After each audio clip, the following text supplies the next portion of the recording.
Good morning student. बाल साधना शिक्षण संस्थान की ऑनलाइन क्लासेस में आपका स्वागत है। लास्ट वाले वीडियो में अपन ने डिस्कस किया था हाइड्रोक्लोरिक अम्ल जो है उसकी बनाने की विधियाँ, उसकी प्रॉपर्टीज अपन ने पढ़ी थी, उसके यूजेस अपन ने पढ़े थे। और लास्ट में मैंने आपसे 2 क्वेश्चन पूछे थे। यानी पहला क्वेश्चन मेरा आपसे ये था, क्यों डाइऑक्सीजन गैस है जबकि सल्फर जो है वो सॉलिड है, ऐसा क्यों होता है?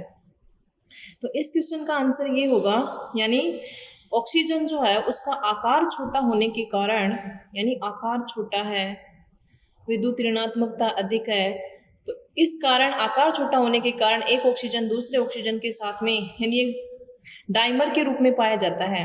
एक सिग्मा बंध होता है और दूसरा पाई बंध का फॉर्मेशन करता है। तो डाइऑक्सीजन जो है यानी डाइमर के रूप में पाया जाता है और इसके अणु का अणुभार भी कम होता है। इस कारण डाइऑक्सीजन जो है वो गैसीय फॉर्म में पाया जाता है, जबकि सल्फर जो है वो सॉलिड फॉर्म में पाया जाता है। क्योंकि सल्फर परमाणु का आकार बड़ा होने के कारण 8 सल्फर के जो परमाणु हैं वो अंतराण्विक आकर्षण बल द्वारा बंधे हुए होते हैं, जो कि क्राउन शेप्ड स्ट्रक्चर के रूप में बंधे हुए होते हैं। इस कारण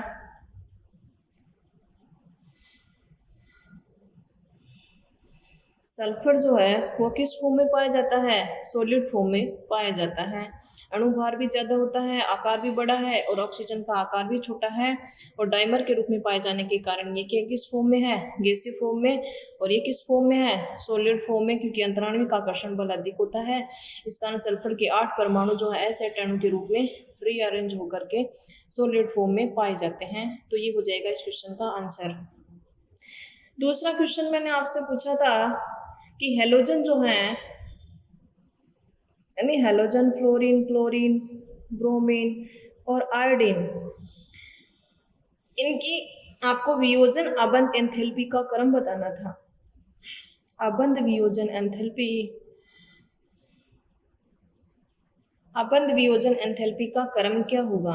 तो इनकी अबंध वियोजन एंथैल्पी का जो क्रम होगा वो सबसे ज़्यादा Cl2, फिर Br2, फिर F2, फिर I2, ये होगा इनकी अबंध वियोजन एंथैल्पी का मान। डिस्कस किया था अपन ने वीडियो में, जहाँ पर अबंध वियोजन एंथैल्पी के बारे में पढ़ा था। इसकी कम क्यों होती है? क्योंकि फ्लोरीन का आकार छोटा होने के कारण इसके ऊपर 3 लोन पेयर यानी 3 लोन पेयर पाए जाते हैं, यानी इलेक्ट्रॉन डेंसिटी ज़्यादा, आकार छोटा है। आकार छोटा होने के कारण लोन पेयर के मध्य का रिपल्सन क्या फोर्स क्या हो जाता है? बढ़ जाता है। और प्रतिकर्षण बल जब बढ़ जाता है तो उस स्थिति में इनके मध्य के अबंध वियोजन एंथैल्पी का मान क्या हो जाता है? कम हो जाता है। इसलिए क्लोरीन और ब्रोमीन की अबंध वियोजन एंथैल्पी का मान फ्लोरीन से अधिक होता है। तो ये अपन ने लास्ट वीडियो में डिस्कस किया था, इसके बारे में पूरा डिस्कस किया था। तो क्रम ये होगा। नोट्सों में बाय मिस्टेक ये वाला जो एरो है ये इधर लग गया था, लेकिन किसी स्टूडेंट ने कुछ पूछा ही नहीं, तो बाय मिस्टेक जो है वो इधर लग गया था। बाकी ये ऑर्डर ये होगा। तो ये हैं दोनों क्वेश्चनों के आंसर। अब आज अपन पढ़ेंगे हेलोजन के ऑक्सो अम्ल। हेलोजन के ऑक्सो अम्ल, हेलोजन के ऑक्सो अम्ल, यानी हेलोजनों में फ्लोरीन है, क्लोरीन है, ब्रोमीन है, आयोडीन है, ये ऑक्सो अम्लों का निर्माण करते हैं। लेकिन फ्लोरीन का आकार छोटा होने के कारण फ्लोरीन केवल एक ही प्रकार का ऑक्सो अम्ल बनाती है, जो कि बनाती है HOF, और इसको कहा जाता है हाइपोफ्लोरस अम्ल। हाइपोफ्लोरस अम्ल कारण आकार छोटा होने के कारण, विद्युत ऋणात्मकता अधिक होने के कारण केवल एक ही प्रकार का ऑक्सो अम्ल बनाती है, जो कि HOF। बाकी के जो हैं वो भिन्न प्रकार के ऑक्सो अम्लों का निर्माण करते हैं। जैसे क्लोरीन है HOCl, जिसको बोला जाता है हाइपोफ्लोरस अम्ल। HOClO या HClO2, इसको बोला जाता है क्लोरस अम्ल। क्लोरस अम्ल बनाती है। HClO3 क्लोरिक अम्ल बनाती है। HClO4 पर क्लोरिक अम्ल बनाती है। पर क्लोरिक अम्ल यानी क्लोरीन कई प्रकार के ऑक्सो अम्ल हो गए, HOCl, हाइपोक्लोरस अम्ल हो गया, क्लोरस अम्ल हो गया, क्लोरिक अम्ल हो गया और पर क्लोरिक अम्ल हो गया। इसी प्रकार ब्रोमीन जो है वो भी कई प्रकार के ऑक्सो अम्ल बनाती है। हाइपोब्रोमस HOBr, HBrO4 पर ब्रोमिक अम्ल बनाती है। आयोडीन जो है वो हाइपोआयोडस अम्ल बनाती है, पर आयोडिक अम्ल बनाती है। कहने का मतलब फ्लोरीन को छोड़कर के बाकी के जो हैलोजन है वो कई प्रकार के ऑक्सो अम्ल बनाते हैं। तो ये इनके एग्जाम्पल हो जाएंगे। फ्लोरीन केवल एक प्रकार का ऑक्सो अम्ल बनाती है जो कि है हाइपोफ्लोरस अम्ल, जिसका सूत्र होता है HOF। अब क्लोरीन के जो ऑक्सो अम्ल हैं उनकी स्ट्रक्चर जो है वो आपके सिलेबस में है, तो अपन देखते हैं क्लोरीन के ऑक्सो अम्लों की संरचनाएं।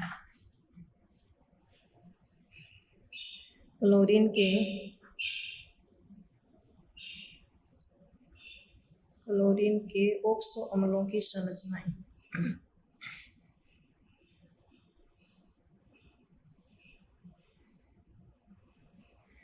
ऑक्सो अम्लों में पहला जो है वो है हाइपोक्लोरस अम्ल। हाइपोक्लोरस अम्ल। हाइपोक्लोरस अम्ल सूत्र क्या होता है? HOCl। इसकी क्या स्ट्रक्चर होगी? तो यानी इसमें अब केंद्रीय परमाणु कौन सा होगा, उस तरह से अपन स्ट्रक्चर बनाते हैं। तो हाइड्रोजन तो कभी केंद्रीय परमाणु होता नहीं है। ऑक्सीजन और क्लोरीन, विद्युत ऋणात्मकता किसकी ज्यादा है? आवर्त सारणी में इधर से इधर ऑक्सीजन के बाद में क्या आता है? फ्लोरीन, इसकी 3.5, इसकी 4.0। वर्ग में ऊपर से नीचे जाते हैं, कमी आती है, यानी थोड़ी सी कम होती है क्लोरीन की। तो यानी केंद्रीय परमाणु कौन होगा? जिसकी विद्युत ऋणात्मकता कम होती है, तो क्लोरीन क्या होगा? इसको मान लो केंद्रीय परमाणु। अब इसमें तो 3 ही है, तीनों इस तरह से जुड़ जाएंगे। क्लोरीन है, क्लोरीन तो कितने बंध बनाता है? 1 बंध बनाता है। ऑक्सीजन कितने बनाता है? 2 बंध बनाता है। तो ऑक्सीजन 2 बंध बनाएगा तो एक तरफ तो किससे जुड़ जाएगा? हाइड्रोजन से। हाइड्रोजन भी कितने बंध बनाता है? 1 बंध बनाता है। बाह्यतम कोश में 1 इलेक्ट्रॉन, ये 2 बंध बनाता है, यानी इसकी बाह्यतम कोश में कितने होते हैं? 6, तो 2 लोन पेयर बच गए। इसका अष्टक पूर्ण पूरित हो गया। इसको कितना? इसके बाह्यतम कोश में 7 इलेक्ट्रॉन होते हैं, इसने 1 बंध बना लिया, तो इसका अष्टक भी पूर्ण पूरित, इसका अष्टक भी पूर्ण पूरित। हाइड्रोजन का अष्टक कभी पूर्ण पूरित नहीं होता है, इस कारण ये हो जाएगी हाइपोक्लोरस अम्ल की स्ट्रक्चर हो जाएगी। तो इसमें HOCl इसके मध्य सिंगल बॉन्ड आएगा। किस तरह से इनका अष्टक पूर्ण पूरित होगा उसको अपन पूरी तरीके से देखेंगे, यानी रीअरेंज करके कि कहाँ द्विबंध बनेगा, कहाँ सिंगल बॉन्ड बनेगा। अब देखिए अगला है क्लोरस अम्ल। क्लोरस अम्ल, क्लोरस अम्ल का सूत्र क्या होता है? HOClO या HClO2, एक ही बात है। तो क्लोरस अम्ल के यदि स्ट्रक्चर की बात करें तो वही देखना अपन को, तो हाइड्रोजन तो केंद्रीय परमाणु है नहीं, क्लोरीन एक कलाबंध बनाएगा, ऑक्सीजन 2 हैं तो ऑक्सीजन द्विआबंध बनाएगा। तो अपन इस तरह से यदि रीअरेंज कर दें, क्योंकि HOCl की स्ट्रक्चर तो ये बनाई है अपन ने अभी भी, तो इस स्थिति में देखिए इसका अष्टक भी पूर्ण पूरित है। 2, 2, 4 और 2, 6, 2 का साझा कर लिया, 8 हो गई। हाइड्रोजन का अष्टक कभी पूर्ण पूरित होता नहीं है। क्लोरीन के कितने इलेक्ट्रॉन है? 2, 2, 4, 2, 6, 1, 7, 1 इलेक्ट्रॉन का साझा कर लिया, 8 हो गए। लेकिन यहाँ पर क्या है? 1 ऑक्सीजन ज्यादा है। अब ऐसे तो कर नहीं सकते कि इस हाइड्रोजन के साथ जोड़ दें, हाइड्रोजन के साथ तो जुड़ने का कोई मतलब है नहीं। ऑक्सीजन के साथ जोड़ेंगे तो फिर क्या हो जाएगा? ऑक्सीजन अष्टक का प्रसार दर्शाने लग जाएगा, जबकि ऑक्सीजन का आकार छोटा है, अष्टक का प्रसार दर्शाएगा ही नहीं। अब देखिए क्लोरीन के साथ यदि वो 2 इलेक्ट्रॉन का साझा कर ले, तो क्लोरीन में तो रिक्त डी कक्षक भी हैं, आकार भी बड़ा है, तो ये क्या कर सकता है? अष्टक का प्रसार दर्शा सकता है। तो क्लोरीन के साथ ऑक्सीजन द्विबंध बना लेगा।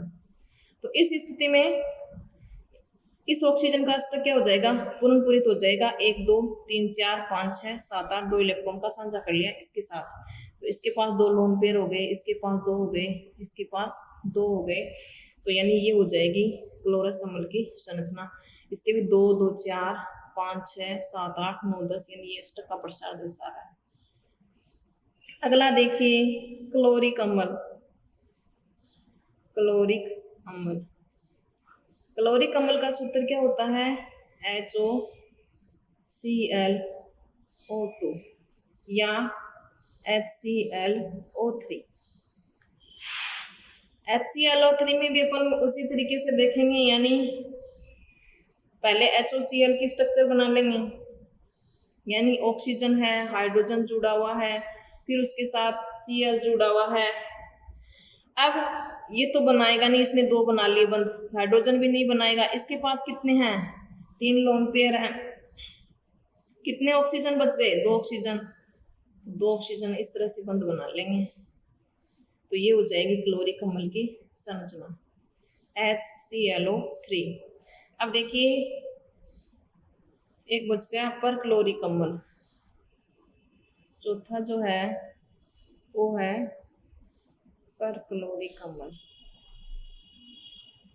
पर क्लोरिक अम्ल का सूत्र क्या होता है, सूत्र आपके थोड़ा सा ध्यान होना चाहिए, बाकी स्ट्रक्चर इतनी कोई हार्ड नहीं है इसकी। HClO4, पहले वही HOCl की स्ट्रक्चर बना लो। अब बाकी के जो ऑक्सीजन बचे हुए हैं वो ऑक्सीजन इसके साथ भी नहीं जोड़ने हैं, इसके साथ भी नहीं जोड़ने हैं, क्लोरीन के साथ जोड़ने हैं, तो क्लोरीन के साथ जोड़ दो। यहाँ कितने हैं, 3 लोन पेयर के कितने थे, 3 लोन पेयर के 6 इलेक्ट्रॉन थे, तो 6 के साथ ऑक्सीजन ने द्विबंध बना लिया, तो ये हो जाएगी HClO4 की संरचना, पर क्लोरिक अम्ल की संरचना। तो ये हो जाएंगे क्लोरीन के ऑक्सो अम्ल और उन ऑक्सो अम्लों की संरचना। बाकी के ऑक्सो अम्लों की स्ट्रक्चर बनाए तो वो भी इसी तरीके से आपको बनानी है, लेकिन आपके सिलेबस में केवल क्लोरीन के ऑक्सो अम्लों की संरचनाएं दी हुई है, आपको ये याद करनी है, क्लोरीन के ऑक्सो अम्लों की संरचनाएं। अब है ऑक्सो अम्लों के बाद अगला टॉपिक है अंतरा हैलोजन यौगिक, जो कि अपन ने पहले भी देखा था कि हैलोजनों की हैलोजन जो है केमिकल प्रॉपर्टी में लास्ट केमिकल प्रॉपर्टी देखी थी अपन ने। लास्ट केमिकल प्रॉपर्टी मतलब हैलोजन के साथ क्रिया की। हैलोजन जो है वो हैलोजन के साथ क्रिया करके जिन यौगिकों का निर्माण करते हैं उनको अंतरा हैलोजन यौगिक भी कहा जाता है। और फिर अपन ने बस उनके उदाहरण देखे थे, उनकी कोई स्ट्रक्चर वगैरह कोई प्रॉपर्टी वगैरह नहीं देखी थी। अंतरा हैलोजन यौगिक, तो फर्स्ट ऑफ ऑल अपन बात करते हैं अंतरा हैलोजन यौगिक क्या होते हैं, यानी केवल हैलोजन हैलोजन के साथ उसी हैलोजन के साथ जुड़ जाता है, जैसे फ्लोरीन फ्लोरीन के साथ, क्लोरीन क्लोरीन के साथ, ब्रोमीन ब्रोमीन के साथ, आयोडीन आयोडीन के साथ यदि जुड़ जाता है तो ये तो क्या हो गए, हैलोजन हो गए। लेकिन जब 2 भिन्न हैलोजन परमाणु, यानी चाहे वो ClF है, चाहे BrCl है, चाहे ये ब्रोमीन आयोडीन है, चाहे आयोडीन फ्लोरीन है, चाहे आयोडीन क्लोरीन है, जब 2 भिन्न हैलोजन परमाणु 2 भिन्न हैलोजन परमाणु 2 भिन्न मतलब कोई भी 2 हो सकते हैं, एक दूसरे से क्रिया करते हैं तो जो यौगिक बनता है वो यौगिक क्या कहलाता है, अंतरा हैलोजन यौगिक कहलाता है। मतलब जैसे ICl है तो आयोडीन और क्लोरीन, ये क्या है, किस प्रकार का यौगिक है, अंतरा हैलोजन यौगिक है, और ये क्या है, हैलोजन है। Cl2 Br2 एक ही प्रकार के परमाणुओं से मिलकर के बना है, और जब 2 भिन्न हैलोजन पर मिल जाते हैं तो किसका फॉर्मेशन करते हैं, अंतरा हैलोजन यौगिक का फॉर्मेशन करते हैं। और ये अंतरा हैलोजन यौगिक जो होते हैं इनकी प्रकृति जो होती है वो सहसंयोजक होती है, यानी इनकी विद्युत ऋणात्मकता के मान में इतना अंतर नहीं होता है, बनने वाला बंध जो होता है वो सहसंयोजक प्रकार का होता है। अब है अंतरा हैलोजन यौगिकों की प्रकार, टाइप, यानी कितने प्रकार के होते हैं, तो ये 4 प्रकार के होते हैं, एक्स एक्स डेस प्रकार के, 3 प्रकार के, एक्स एक्स डेस 5 प्रकार के, एक्स एक्स डेस 7 प्रकार के। यानी इनकी ऑक्सीकरण अवस्था अपन ने देखी थी, क्लोरीन जो है वो केवल -1 ऑक्सीकरण अंक प्रदर्शित करता है, जबकि क्लोरीन ब्रोमीन आयोडीन ये क्या करते हैं, इनमें रिक्त डी कक्षक उपस्थित होने के कारण इनका ऑक्सीकरणांक +1 +3 +5 और +7 ये ऑक्सीकरणांक भी प्रदर्शित करते हैं। तो इस आधार पर यानी कितने प्रकार के अंतरा हैलोजन यौगिक बना सकते हैं, 4 प्रकार के अंतरा हैलोजन यौगिक बना सकते हैं। यानी इसमें एक धन विद्युती होगा और दूसरा ऋण विद्युती होगा। अब धन विद्युती कौन होगा और ऋण विद्युती कौन होगा, यहाँ अक्स अक्स देश क्या है, तो यानी पहले अपन बात करते हैं अक्स अक्स देश की। यहाँ पर अक्स जो है वो तो होता है बड़े आकार का हैलोजन, यानी जिसका आकार बड़ा है। यानी जब भी अंतरा हैलोजन यौगिक का अपन एग्जाम्पल लिखेंगे ऐसे नहीं लिखेंगे कि जैसे अपन ने थोड़ी देर पहले लिखा था कि CLI। पहले बड़े आकार का, आकार किसका बड़ा है, वर्ग में अपन ऊपर से नीचे जाते हैं, फ्लोरीन, क्लोरीन, ब्रोमीन, आयोडीन। आकार सबसे बड़ा किसका, आयोडीन का, उसके बाद ब्रोमीन का, उसके बाद क्लोरीन का, उसके बाद फ्लोरीन का। तो जब भी अंतरा हैलोजन यौगिक का अपन एग्जाम्पल लिखेंगे इतने प्रकार के यानी इतने टाइप के बनेंगे। अब इसमें पहले कौन आएगा, बड़े आकार का हैलोजन आएगा जिसका आकार बड़ा है, और अक्सदेश जो होगा वो होगा छोटे आकार का। अब जो बड़े आकार का है उसकी विद्युत ऋणात्मकता क्या होती है, कम होती है, कम इलेक्ट्रोनेगेटिविटी होती है, यानी वो क्या होता है, अधिक धन विद्युती होता है। और जो छोटे आकार का है उसकी विद्युत ऋणात्मकता क्या होती है, इलेक्ट्रोनेगेटिविटी अधिक होती है, क्योंकि एक वर्ग में ऊपर से नीचे जाने पर इलेक्ट्रोनेगेटिविटी के मान में क्या आती है, कमी आती है। तो इलेक्ट्रोनेगेटिविटी क्या होगी, उसकी अधिक होगी, और इलेक्ट्रोनेगेटिविटी अधिक है तो यानी वो क्या होगा, ऋण विद्युती होगा। तो धनात्मक ऑक्सीकरण अंक इसका और ऋणात्मक ऑक्सीकरण अंक इसका होगा, और ये दोनों मिलकर के क्या बनाएंगे, अंतरा हैलोजन यौगिक का निर्माण करेंगे।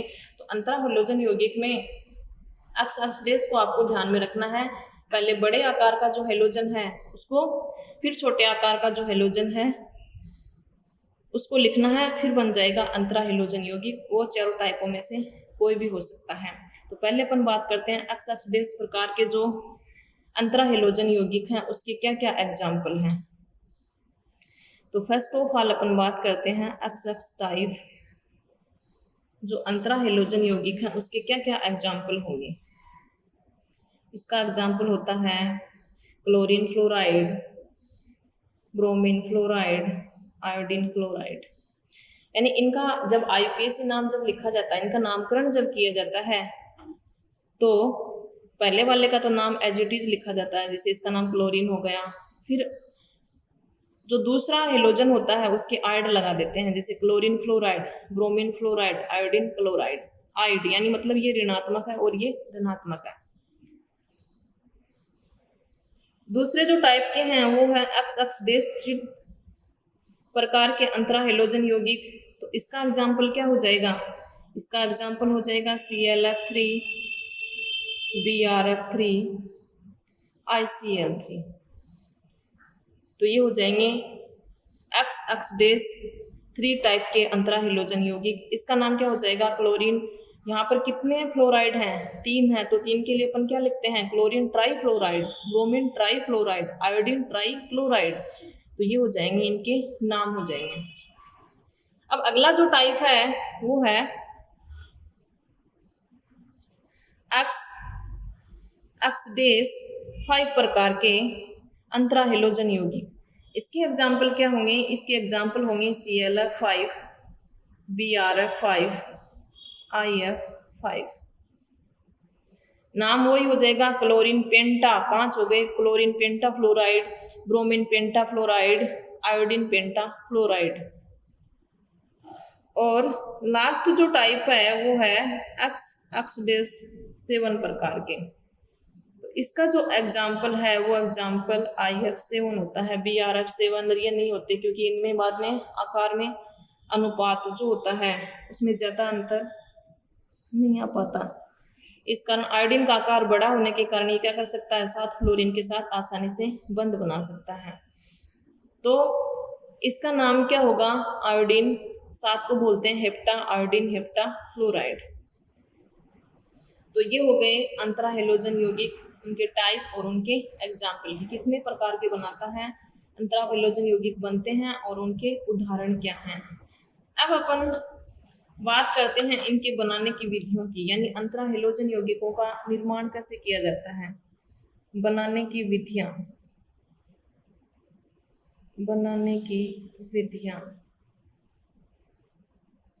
बनाने की विधियां यानी साधारण विधियां हैं कि क्लोरीन है उसकी क्रिया फ्लोरीन के साथ यदि करवा दी जाती है, लगभग टेम्परेचर होता है 437 केल्विन, इतने ताप के ऊपर जब अभिक्रिया करवाई जाती है तो क्लोरीन फ्लोराइड का फॉर्मेशन होता है। अब यदि अधिकता में ले लेंगे, 3 फ्लोरीन ले लेंगे तो किसका फॉर्मेशन हो जाएगा, Cl3 का फॉर्मेशन हो जाएगा। और इनका आयतन जो लेंगे वो सम आयतन लेंगे, समान मात्रा में इनकी मात्रा जब ले ली जाती है 437 केल्विन ताप के ऊपर, तो उस स्थिति में किसका फॉर्मेशन हो जाता है, क्लोरीन फ्लोराइड का फॉर्मेशन हो जाता है। अब यहाँ पर क्या लेंगे, 3F2 ले लेंगे, टेम्परेचर इसका थोड़ा डिफरेंट होगा, तो उस स्थिति में किसका फॉर्मेशन हो जाता है, Cl3 का फॉर्मेशन हो जाता है। इसका टेम्परेचर लगभग 273 केल्विन रखना पड़ता है। अब ब्रोमीन जो है वो भी फ्लोरीन के साथ क्रिया कर लेता है और BrF3 का फॉर्मेशन करता है। इसके यदि 3 ले लें तो BrF3 का फॉर्मेशन हो जाएगा। अधिकता में लेंगे फ्लोरीन, और यहाँ पर कंडीशन ये होती है कि H2 से पहले इनको डाइल्यूट करते हैं इस सॉल्यूशन को, फिर इनकी क्रिया करवाते हैं तो BrF3 का फॉर्मेशन होता है। तो ये हो गए अंतरा हैलोजन यौगिक बनाने की विधियां। अब मैं बात करती हूँ, यानी 5 फ्लोरीन ले लेंगे तो BrF5 का फॉर्मेशन हो जाएगा। अधिकता में ले लेंगे तो अधिकता वाला कंपाउंड बन जाएगा, और कम लेंगे तो यानी 2 हैलोजन की क्रिया करवा देना और प्रोडक्ट बना देना। अब देखिए, अब अपन बात करते हैं प्रॉपर्टी की, गुणधर्म की।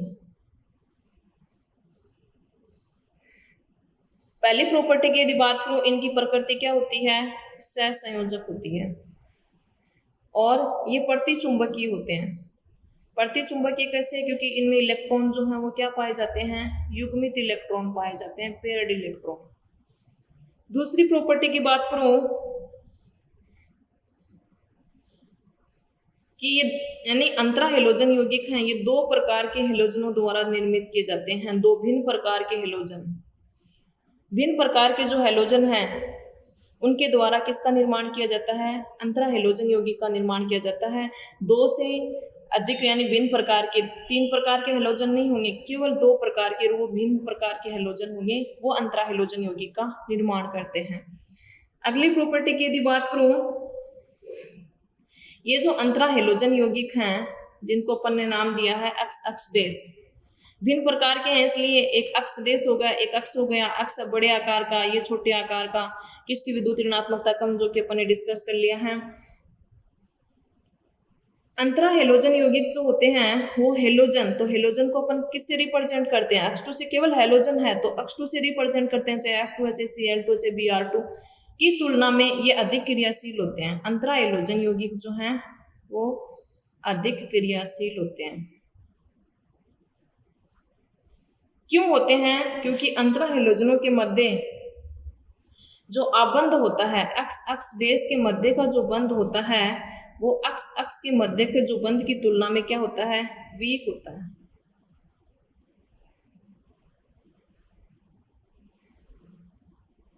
तो ये बॉन्ड वीक होने के कारण, यानी ये बॉन्ड आसानी से टूट जाता है, और आसानी से टूट जाएगा तो इनकी क्रियाशीलता क्या हो जाएगी, बढ़ जाएगी। बॉन्ड टूटेगा तो फ्री रेडिकल के रूप में फिर अपना स्टेप पूर्ण करने के लिए दूसरे के साथ में आसानी से रिएक्शन कर लेंगे। तो इनके मध्य का अंतरा हैलोजन यौगिक जो होते हैं उनके मध्य का बंध जो है वो दुर्बल होने के कारण ये हैलोजनों की अपेक्षा क्या होते हैं, अधिक क्रियाशील होते हैं। तो कई बार यहाँ से क्वेश्चन पूछ लिया भी जाता है कि ICl जो है वो Cl2 की अपेक्षा या F2 की अपेक्षा अधिक क्रियाशील होता है, क्यों। तो इस क्वेश्चन का आंसर आपको कमेंट बॉक्स में लिख करके बताना है कि ICl जो है वो Cl2 की अपेक्षा अधिक क्रियाशील होता है, क्यों। तो यानी ये जो प्रॉपर्टी होगी, यानी अंतरा हैलोजन यौगिक जो हैं उनके मध्य का बंध क्या होता है, वीक होता है, इस कारण आसानी से टूट जाता है, इस कारण उनकी क्रियाशीलता क्या होती है, अधिक होती है। अगली प्रॉपर्टी की बात करूं यदि अंतरा हेलोजन यौगिकों को जल अपघटन करवाया जाता है तो ये आसानी से जल अपघटित हो जाते हैं और HX डैश HOX प्रकार के हैलाइड का फॉर्मेशन करते हैं। यानी अक्स डैश यहाँ पर क्या छोटे प्रकार का, तो छोटे प्रकार के छोटा जो हेलोजन है वो तो बनाता है हेलाइड आयन, यानी हाइड्रोजन हेलाइड, चाहे वो हाइड्रोजन क्लोराइड है चाहे हाइड्रोजन फ्लोराइड है। और बड़े आकार का जो हेलोजन होगा वो यहाँ आएगा, यहाँ छोटे आकार का और यहाँ बड़े आकार का। अब वो बना सकता है हाइपोहेलाइट बना सकता है, पर हेलाइड आयन बना सकता है। तो छोटे आकार का तो हाइड्रोजन के साथ और बड़े आकार का HOX यहाँ। तो ये हो गई इनकी प्रॉपर्टी, यानी प्रॉपर्टी में ज्यादा ध्यान आपको ये रखना है, प्रकृति प्रतिचुंबकीय होती है कारण युग्मित इलेक्ट्रॉन पाए जाने के कारण। और एमओटी थ्योरी से आपको समझाया था फ्लोरीन का मोलिकुलर ऑर्बिटल डायग्राम, सारे इलेक्ट्रॉन क्या होते हैं, पेयर्ड होते हैं। एक इनकी क्रियाशीलता जो है ये आपको ध्यान में रखनी है कि अंतरा हेलोजन यौगिक जो होते हैं वो हेलोजनों की अपेक्षा अधिक क्रियाशील होते हैं। ऐसा क्यों होता है, क्योंकि अंतरा हेलोजन यौगिकों के मध्य का बंध क्या होता है, दुर्बल होता है। अब मैं बात करती हूँ इनकी स्ट्रक्चर की, यानी इनकी संरचना किस तरह की होती है। यानी कई प्रकार पढ़े थे अपन ने, अक्स अक्स टाइप पढ़ा था, अक्स अक्स डेस 3 पढ़ा था, अक्स अक्स डेस 5 पढ़ा था और अक्स अक्स डेस 7 प्रकार का पढ़ा था। अक्स अक्स डेस प्रकार के जो अंतरा हेलोजन यौगिक होते हैं, एग्जाम्पल अपन ने पहले देख लिए थे, इनकी आकृति होती है लीनियर। और अक्स अक्स डेस 3 प्रकार के जो होते हैं इनकी आकृति जो होती है बंकित टी शेप्ड होती है, यानी मुड़ी हुई टी आकृति के समान। और एक्स एक्स डेस 5 प्रकार के जो होते हैं इनकी आकृति होती है वर्ग पिरामिडीय। और एक्स एक्स डेस 7 प्रकार के जो होते हैं इनकी होती है पंचकोणीय द्विपिरामिडीय। तो ये होती है इनकी संरचना होती है, जो कि अपन वेस्पर सिद्धांत के आधार पर आसानी से समझा सकते हैं। यानी लोन पेयर के इलेक्ट्रॉन जो हैं वो कौन सी स्थिति पर होंगे, निरक्षीय स्थिति पर होंगे ज्यादातर लोन पेयर के इलेक्ट्रॉन। क्योंकि निरक्षीय स्थिति पर क्यों होंगे, 2 स्थितियां होती हैं,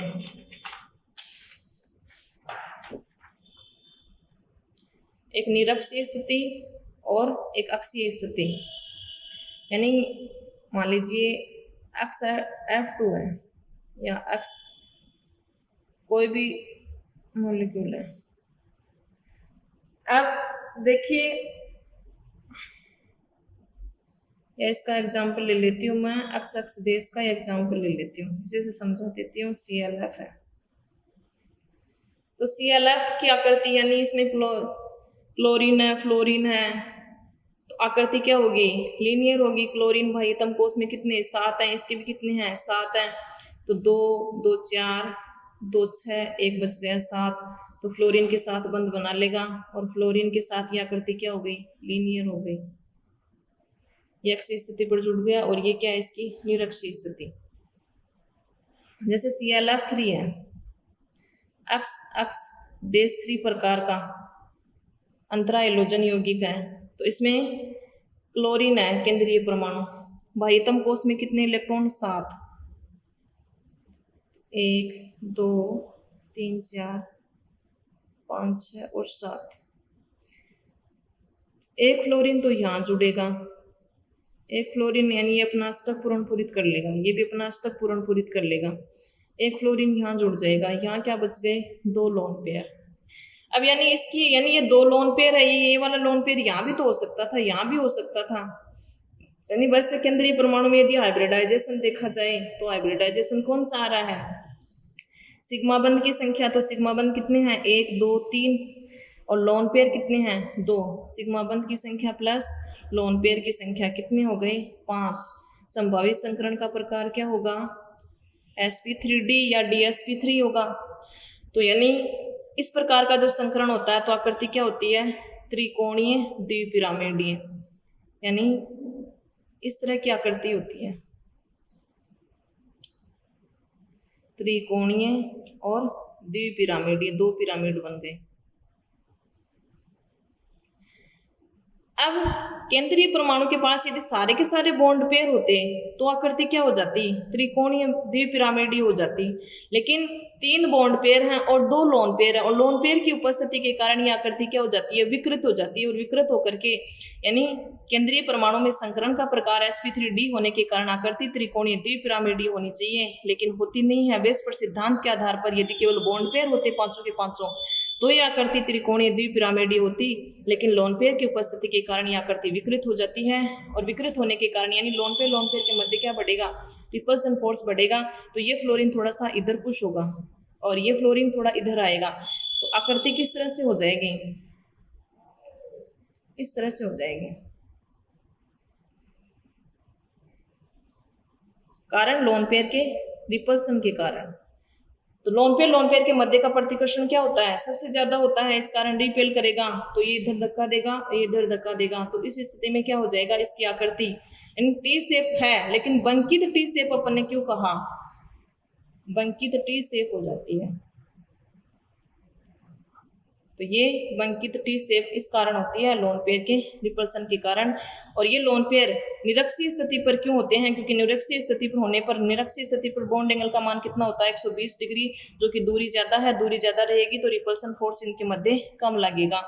और यदि ये अक्षीय स्थिति पर होते हैं तो अक्षीय स्थिति पर एंगल कितना होता है, 90 डिग्री का, जो कि क्या है 120 से तो कम ही है, तो रिपल्सन फोर्स क्या होता है, ज्यादा होता है। इस कारण लोन पेयर के इलेक्ट्रॉन हमेशा कौन सी स्थिति पर शो किए जाते हैं, निरक्षीय स्थिति पर, निरक्षीय स्थिति पर स्थित होते हैं, क्योंकि उस स्थिति में उनके मध्य लोन पेयर के मध्य प्रतिकर्षण बल कम प्रभावी होता है।